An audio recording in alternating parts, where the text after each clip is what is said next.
A foot too big sucks. Yeah, I have no defense for this episode, and fans of not just 2012 Turtles agree, but TMNT fans as a whole seem to band together, ignore our differences, and agree that this episode is one of the worst things that came out in Turtle media. And we have Next Mutation! Oh my god, is this episode just uncomfortable to watch. It feels like I'm being held hostage for 30 minutes with only the sweet relief of commercial breaks to stop this immense torture. It's not fun to watch, a filler episode, and worst of all, it's completely pointless. Yeah, think about it. If you were to skip this episode, you would miss nothing. In fact, I usually do when I rewatch 2012 TMNT. Bigfoot never makes a return. Neither does that creepy hunter. Yeah, that's what I'm gonna call him. I'm not even going to bother looking up his name because that's how much I don't give a shit. It's not important to the overall plot. There's no lore importance. Not even a classic cameo from a classic TMNT character is mentioned. And they don't even learn a lesson from it. So, what's the point of this episode? People literally wrote this episode, then someone else approved it, which headed to the animators to animate, and no one thought, hey, maybe let's use all this money Nickelodeon gave us to produce something better? Nope, because apparently we really did need this hunk of shit of an episode because the writers just like to burn money. The only thing I can think of why this episode exists is somewhat addressing the creepy elements of April Tello, which even that fails to do in the ending. Honestly, this episode represents the worst elements of April Tello, all cranked to 11. The cringe, the inconsistencies, and all the uncomfortable moments which I want to talk about. I'm not going to review the whole episodes, just the important elements between April, Donnie, and Bigfoot, and why this episode just doesn't overall work with the message they were trying to tell. So without further ado, let's dissect A Foot Too Big. The episode begins with Donnie making a music box for April. Wait a minute! What about the introduction of the hunter? Do you really care? No. Okay then. So already this episode shows us the worst parts of Donnie when it comes to April Tello. Donnie will do something that he hopes will win April over. But if he's told any form of criticisms about it, he gets defensive and goes through with it. Like how he refuses to hear Mikey's opinion over the gift. And boy, should he have listened, because this has to be one of the cringiest things he's ever done. Even as a teenager who hated April, I felt so uncomfortable with her when this scene happened. Oh my god, I think I cringed so hard my butthole just permanently closed up. This guy really made a music box, put a picture of himself in said music box, gave it to her, and stood in front of her waiting for her to respond. What the fuck did he expect was gonna happen? And look, before anyone else says, he gave her a gift! He made that from the bottom of his heart! It's the thought that counts! It still doesn't make this less creepy. Look, this would have been cute if, let's say, they were dating. Or maybe he just made it for her for a special occasion, like a birthday or something. Hell, if instead of a picture of himself, he put a picture of the gang, that would have been better and less creepy. But for this guy to just pop out in the blue and drop this on her with a goddamn picture of himself inside, that's gotta make anyone uncomfortable. Honestly, I give April props for handling this so well and not running away screaming. Raph decides to cheer him up with training where the gang ends up running into Bigfoot, who turns out to be a girl and shows Donnie her appreciation. The rest of the episode is about Donnie finally getting a taste of his own medicine, with Bigfoot trying to win Donnie over, like how he did April. So I hope y'all enjoy cringe comedy, because we are going to be here for a while. Jesus, these scenes are hard to watch. Like, oh my god, there is like no humor to this whatsoever. Like, Jesus Christ, stop! I fear I can never shit again. So, like I said, this episode is really hard to get through. But it's for a purpose. For 3 seasons straight, Donnie has been following, bothering, or downright stalking April in the past, so it's great to finally see him get a taste of his own medicine. Wait a minute! Donnie just has a crush on April! He doesn't mean to hurt April! He's just a teenager who doesn't know how to talk to girls! I get where you're coming from. I'm pretty sure the writers were trying to write off Donnie's crush on April like a socially awkward teen's first love. We have seen characters act like this before, and it's still an ongoing trope. The issue is, it aged like sour milk rather than fine wine. Although I have no doubt the writers were trying to play this off as a quirky or, oh look, he's so bad at talking to girls, poor baby, the execution really didn't age well. Like I said before, Donnie's crush on April comes across more as an obsession rather than puppy love. And what's worse is that his brothers are totally aware of this, even telling him that he is being creepy or trying to tell him to leave her alone.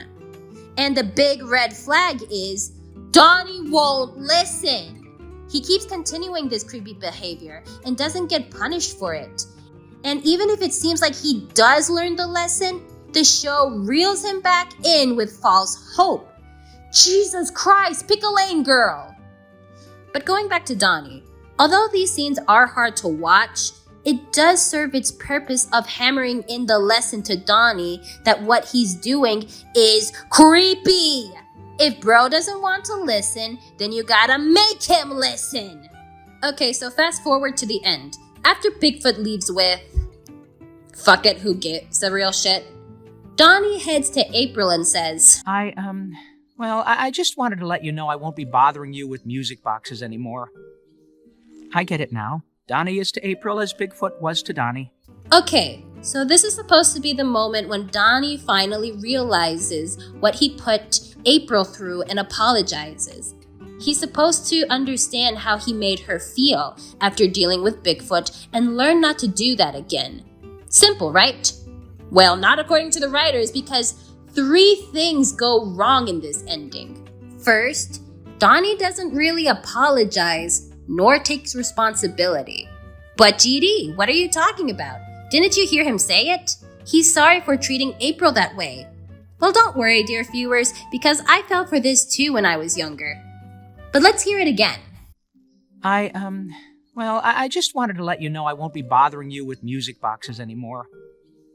I get it now. Donnie is to April as Bigfoot was to Donnie. Did you hear an apology? Well, it's in context. Well, let's hear it again. I just wanted to let you know I won't be bothering you with music boxes anymore.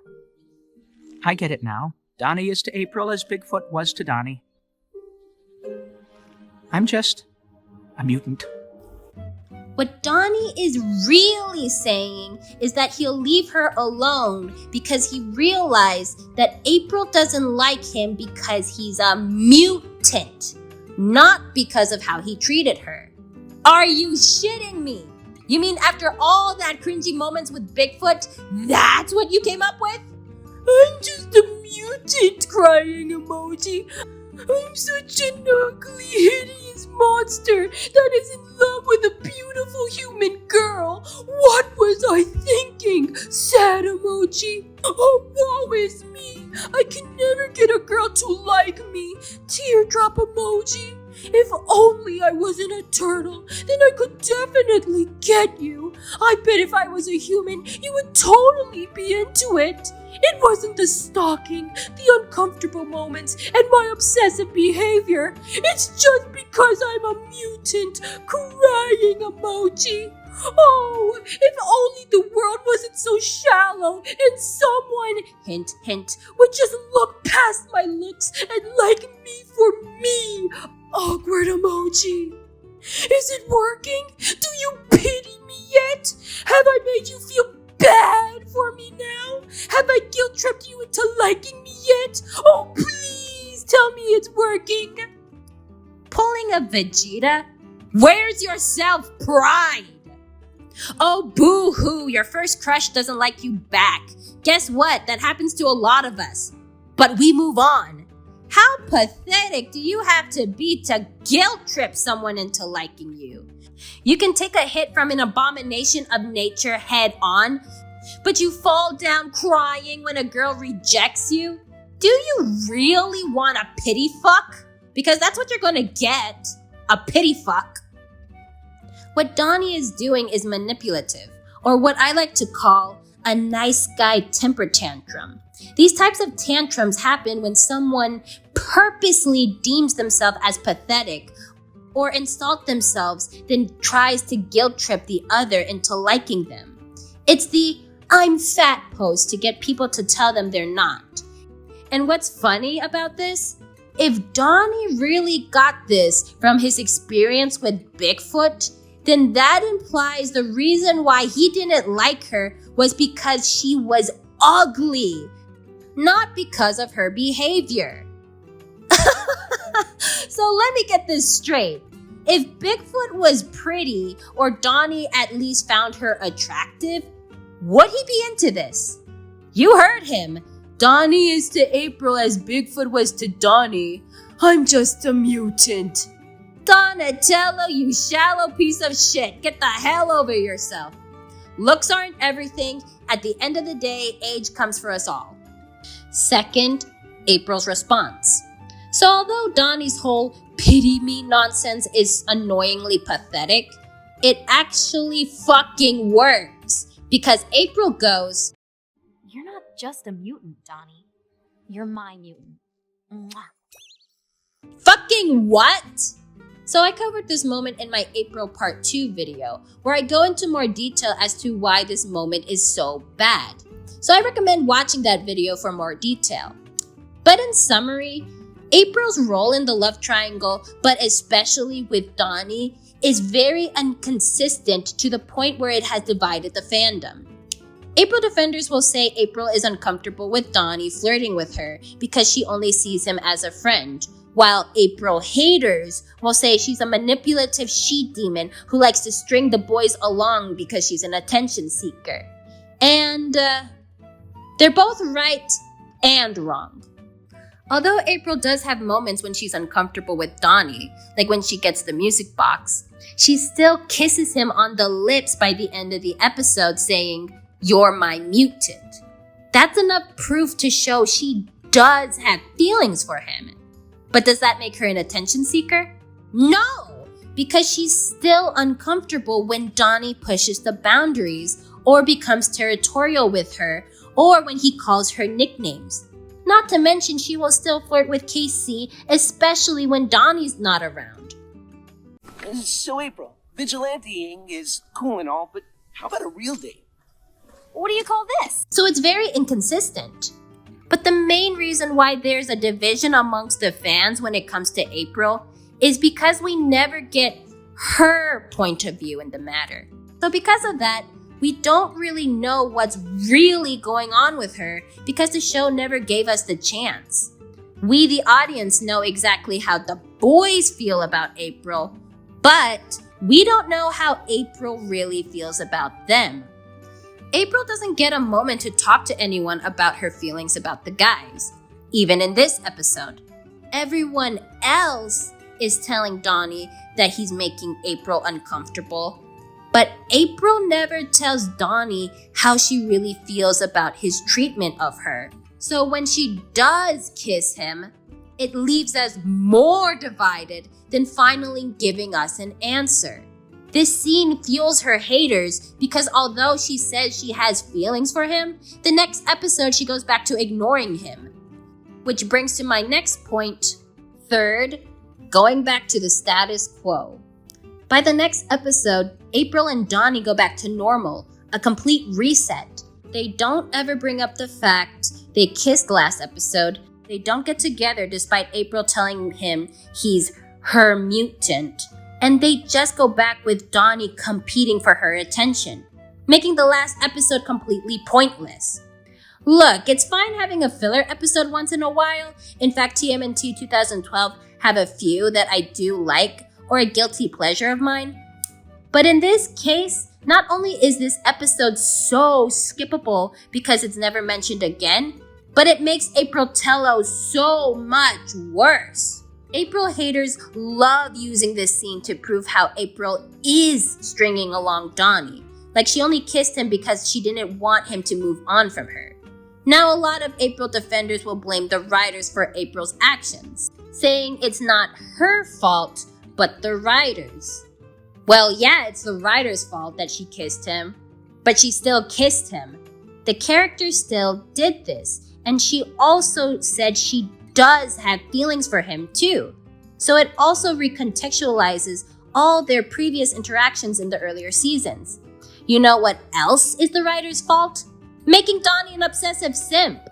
You can't just blame the writers when a character does something you don't like. You can say it's out of character, but in this case, April has shown to like Donnie, even before this episode. You can't just cherry pick this scene because you don't like the kiss or what April does after the kiss.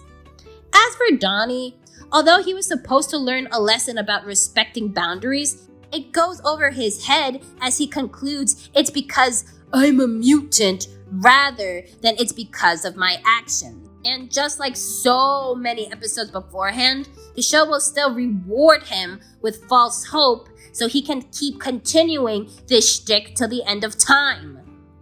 Final conclusion? Fuck this episode!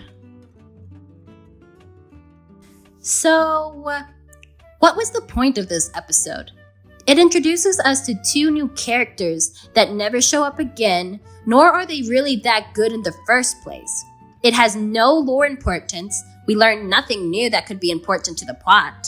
And once again, it's filled with cringe that has absolutely no reason to exist, because even with the small, basic lesson it tried to teach, the ending once again bends over backwards to give Donnie what he wants and return to the status quo. Again, what was the point of this? Well, if I could put on my conspiracy cap on, I think the writers were trying to address the creepy elements of April Tello, but still wanted to keep April Tello to the status quo. I think maybe the writers heard all the critiques of Donnie being a creep, and instead of saying, oh, well, let's just tone him down, or let's teach him an actual lesson, they just decided, yeah, let's have Donnie learn a lesson, but let's also tease him with the fact that he could still get the girl at the end. We don't want to hurt the little baby's feelings. What the fuck? Look, if you wanted to keep writing for April Tello, that's fine. The ship still has its fans. But instead of ignoring the critiques, why don't you just listen to the critiques and improve it? Like, imagine in this scene, instead of April kissing him, she just explains how she's thankful that Donnie realizes he was making her uncomfortable, but also hints that she has feelings for him too. When asked further, she just explains that right now she doesn't really know because she also feels the same way about Casey. But she doesn't want to lose either of them as friends, so it's confusing for her. Donnie can still be a bit confused, but nods and decides that it's better to give April the space she needs rather than rushing her. You see, this way you can still have your cake and eat it too. But unfortunately, that's not what happened, and the only thing that this episode accomplished is to make us lose more brain cells and fuel more April haters. This episode just has no point to it whatsoever, even failing in bringing a lesson at the end. Okay, you little shit who just burned thousands of dollars away, I got not just one, but 3 lessons for ya. Your crush doesn't owe you anything, you don't owe anything to someone who likes you, and respect boundaries. If you like someone, but they don't like you back, move on. Following them around or trying to force something between you guys isn't going to do anything but make you look like an obsessive creep and makes things weird for the other person. Believe it or not, but there's other people in the world, so you can always find someone else. Look, you don't want to make an ass of yourself to your crush. Them running away, and then 10 years later, when you're settled in with your new life, you suddenly get a cringe attack and realize, holy shit, I was a creep. You're going to have to live with that burden rent-free in your mind for the rest of your life now. So just take the no and move on. It's best for both of you. If she doesn't want you, then you don't want her. Now, if you have someone that likes you but you don't like them back, always remember you don't owe them anything. Just because someone has a crush on you, they are not entitled to you. You have the right to say no. It's in the Constitution. If you don't want to date them or they're making you feel weird, you have the right to tell them either no or stop. And if they are going to throw a pity party over it, let them. I can guarantee you they will survive and get over it. And even if they still try to make you feel bad for breaking their hearts and still try to guilt trip you, then guess what? You made the right call. Someone who's going to throw a nice guy temper tantrum like that isn't ready for a real relationship in the first place. Good on you for sensing that out. Give yourself a pat on the back. Finally, and this is the most important, always respect boundaries. If someone tells you to stop, stop. If you make someone uncomfortable, stop. If someone says no, then stop. It actually takes less effort to stop what you're doing than to keep following someone, obsess over someone, and be creepy towards someone. Use your mind. Think of this like a stoplight. You go when it's time to go, slow down when there's a warning, then stop when it's time to stop. And if you don't stop, well then, don't be surprised when you crash, burn, and your pee hole don't work, because that's what happens. In other words, don't cry when you have to face the consequences. Alright, so now that I have accomplished what Nickelodeon's writers couldn't, it's time I work on the next video. Seems like you guys want me to do Renette, so looks like I have to make my next cosplay. Please stay tuned to see a trailer for my own original comics I do on YouTube and how you can support the channel. Play that ending!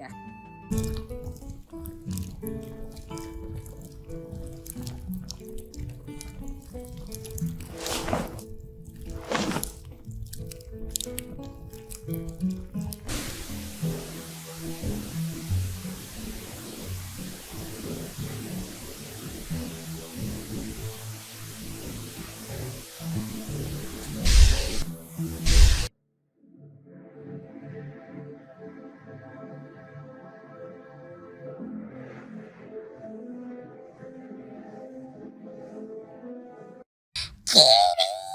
When's the next chapter of Goten Black coming? I need it! I need to know! I can't live without it! I'm gonna keep spamming the comments until it comes out! Don't do this. Don't be like this guy. No one likes this guy.